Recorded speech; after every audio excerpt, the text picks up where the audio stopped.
Hello and what's up, political peeps?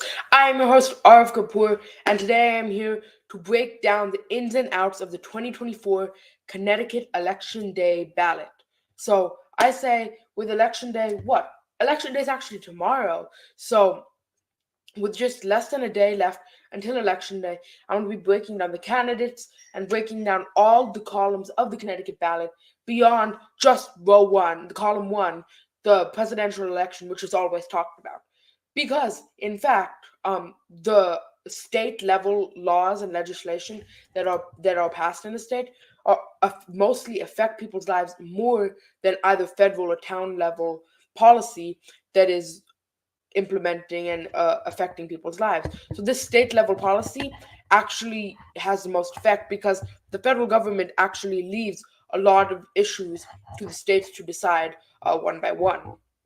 So even though people often get caught up in either the big national animus in the federal government or the local government, state government's crucial, and most of the elections I will be breaking down today concern state government. So to start, we have the U.S. presidential election. So the vice president and president of the United States are going to be elected, and we don't have an incumbent in this race, but Vice President Kamala Harris, the Democratic nominee for president, and Governor Tim Walz, the Democratic nominee for vice president, will be facing the other primary candidates, President Donald Trump and Senator J.D. Vance, both the Republican nominees for president and vice president. But it's talked about less. I haven't been on any of the debates, but there's also Jill Stein and Butch Ware, the Green Party nominees, and Chase Oliver, as well as Matt Clermont, who are from the Libertarian Party, and they will be running against President Trump and Vice President Harris. In addition to this, our petitioning candidates are Robert F. Kennedy Jr. and Nicole Shanahan, who, like I said, are petitioning, and he's taken his name off as many swing state ballots as he could. But given that he's not expecting to win and not desiring to win anymore, he has endorsed Donald Trump under the slogan "Make America Healthy Again." So to talk more about the policy of Kamala Harris and Governor Walz, their goals are to create an affordable middle class, have social freedoms. They're very liberal, grow small businesses, bring down the cost of healthcare, add government funding into all these kind of things, strengthen Social Security and Medicare, lower energy costs, and take on America's climate crisis and make us have a greener planet. On the other side of the equation, Donald Trump and J.D. Vance, his policy includes sealing the border, create the largest deportation process in American history, meaning get out anybody who's came into the country illegally, which is going to be a large task to handle, but that's their goal as a party. They also want to make America the most dominant world energy producer, so we're not sourcing our energy from other countries. They want to ban taxes on tips, cut taxes for workers, rebuild our cities, unite our country, and deport pro-Hamas radicals that are creating conflict throughout the nation and beyond. Now, transitioning from this, another federal election, another U.S. official, the U.S. Senator for Connecticut. So in this race, for the second senatorial seat in the U.S. Senate from Connecticut. The other one belongs to Richard Blumenthal, but for the one that is up for re-election, this year they have 6-year terms. Senator Chris Murphy, who is a Democratic incumbent, will be running against a Republican Navy veteran, Matthew M. Corey, who I personally think has really good policy, and he'll be running against Justin C. Paglino from the Green Party and Robert Finley Hyde from the Cheaper Gas Groceries Party. I had an interview with Robert Finley Hyde, which is available on my YouTube, so please be sure to check that out if you're interested in learning more about the Cheaper Gas Grocery Party and his unique party as a whole. So now to discuss more policy, and keep in mind all of the policy I'm highlighting throughout this episode is coming directly from the campaign websites of all these candidates. So in terms of Senator Murphy's policy, growing Connecticut's economy, he's a big proponent of gun safety and gun control. So definitely red flag laws, universal background checks, safe storage laws, making sure people don't have assault weapons, etc. So yeah, like I said, enhanced background checks, and the affordable healthcare is a big thing, and he wants to protect our veterans. Now, Matt Corey, who's further right, wants to control taxes, take on China, stop taxing Social Security payments, extend the Trump tax cuts, deport illegal aliens. So similar to what I was talking about with Trump and Vance, but he wants to specifically target them who commit the illegal aliens that commit crimes. He wants to finish the border wall, implement tougher penalties for drug abusers. So he's kind of following the similar policy to that of Donald Trump. Now, Robert Finley Hyde, who I interviewed previously, wants to ensure all constitutional freedoms are upheld. That's one of the biggest things in his campaign. He wants to ban all mandates that infringe on personal freedoms, put America first, so not taking into account other international powers, finish the border wall, deport all illegal aliens, hold China and Russia accountable for their actions, maintain relations with Israel and Ukraine, and terminate all agreements that do not benefit American national security. So he's essentially a very conservative candidate, probably farther right than even a traditional Republican like Donald Trump, and he is pushing for that similar but even further right Donald Trump view on things. Now, in addition to this, our representative in Congress is up. All 5 representatives in Congress from Connecticut are up for re-election this year from all the 5 different districts, and these ones represent Connecticut in the lower house of the bicameral legislature, the U.S. Congress. So, of the 435 people, 435, Connecticut has 5 representatives.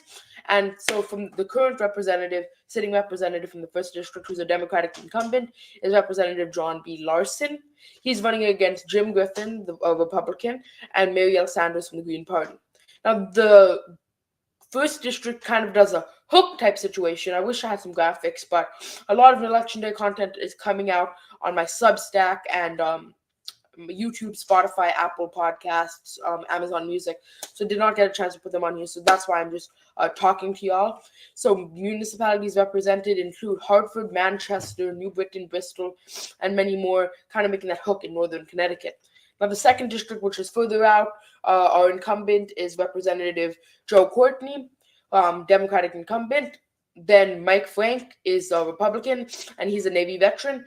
And all the way out in that further east 2nd District municipalities represented include Norwich, New London, Enfield, Groton, and other municipalities further out east. From the 3rd District, our current representative is the incumbent Democrat Rosa L. DeLaura. She's running against Michael Messi, and he is under the Republican and Independent parties. The 3rd District kind of represents the New Haven County-ish, covering some of Fairfield County, and then going out into New London County and further north. So municipalities include New Haven, Hamden, Middletown, West Haven, Milford, Stratford, and a couple other kind of along the I-95, I-91 corridor, if you catch my geography drift. Now, the 4th District, the district I reside in, our Democratic incumbent is Representative Jim Himes, who I actually had the chance to interview earlier in October. The interview is available on all platforms, and it will be linked in the description below. So this is a really cool interview. I actually got to go down and visit him in his Stamford district office. So I really enjoyed the opportunity of having the chance to go meet him and discuss policy with him, but also meet his staff and etc. And keep in mind, I have a live stream coming up with Mr. TC Gamer. He just put it on CEO on the 13th. Yes, check out my live streams tab.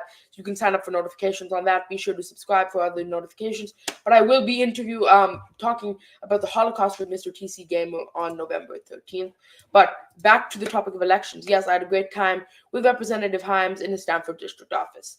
Now, to talk more about who he's running against, Dr. Michael Goldstein, who doesn't have much experience in politics. He was originally, I believe, an optometrist, and he had a career shift, and he got a JD. And then there's Benjamin Weasley, who's from the Independent Party, also running in this. So this 4th District kind of represents more of the southern seaboard of Connecticut towards the New York border, so including the more affluent towns of Bridgeport, Greenwich, Fairfield, New Canaan, Stamford, Trumbull, and other surrounding municipalities. Now to talk about the last congressional representative in the U.S. Congress from Connecticut, from the 5th District, Representative Jonna Hayes, who's part of the Democratic Party and the Working Families Party of Connecticut, current incumbent, is running against George Logan, Republican. So if you're thinking about a map of Connecticut, 5th District is in the top left. So Northwest Connecticut. So you're thinking Danbury, New Britain, Meriden, Waterbury, Torrington, New Milford, and Newtown. Now, transitioning away from the federal level politics, coming back to state level politics, which I mentioned earlier, is so crucial to people's lives and the day-to-day policy that actually affects them. Um, those state politics.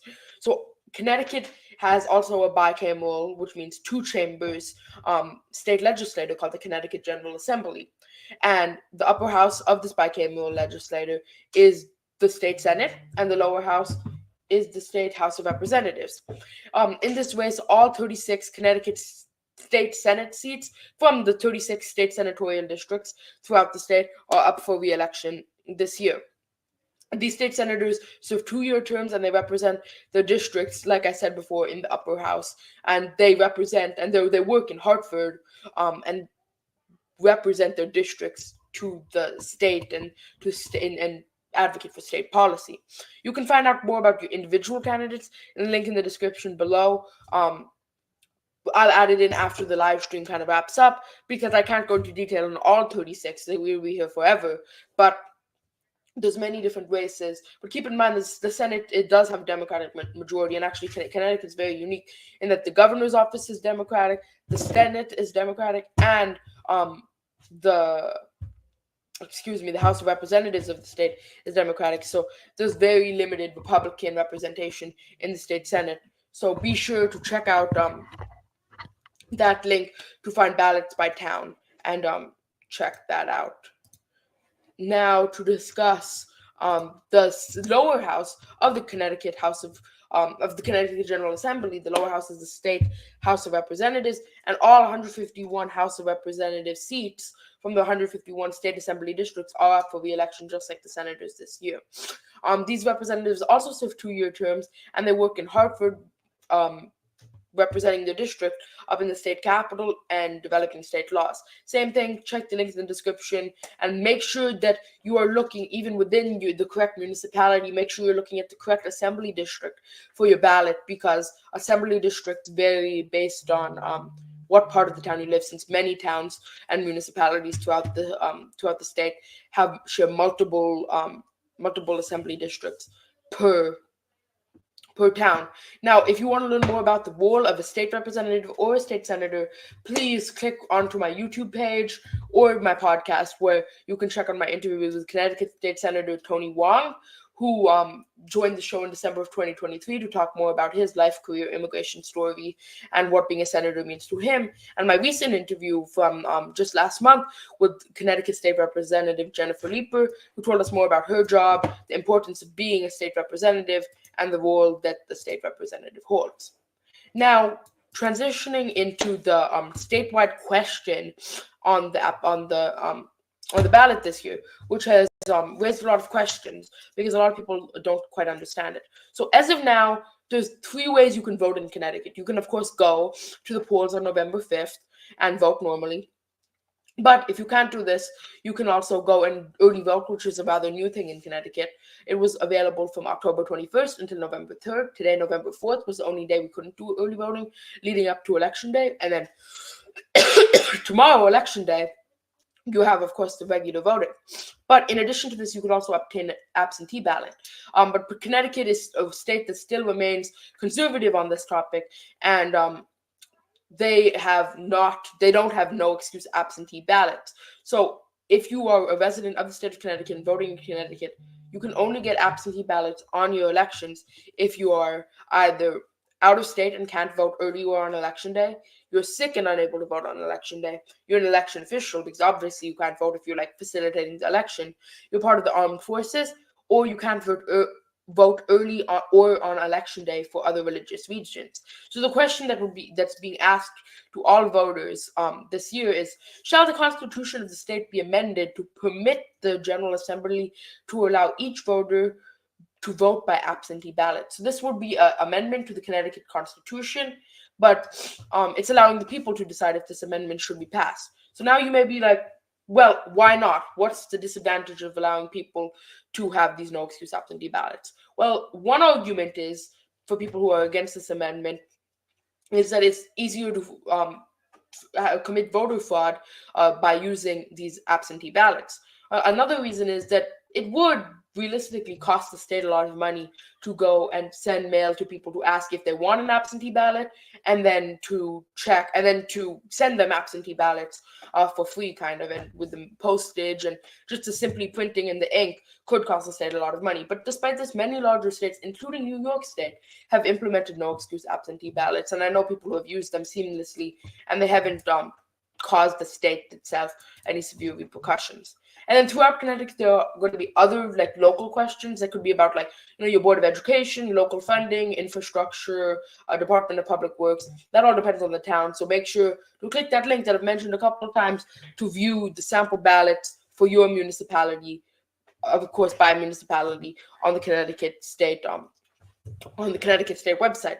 And of course, if you're interested in learning more about this live stream, in the text version, I'm linking my article about everything we just discussed here today in the description below, so you can read this, share it with people, like, subscribe, and follow. Thank you so much for tuning in. Election day is tomorrow. Good luck to whoever you wish to win. Peace out, dudes.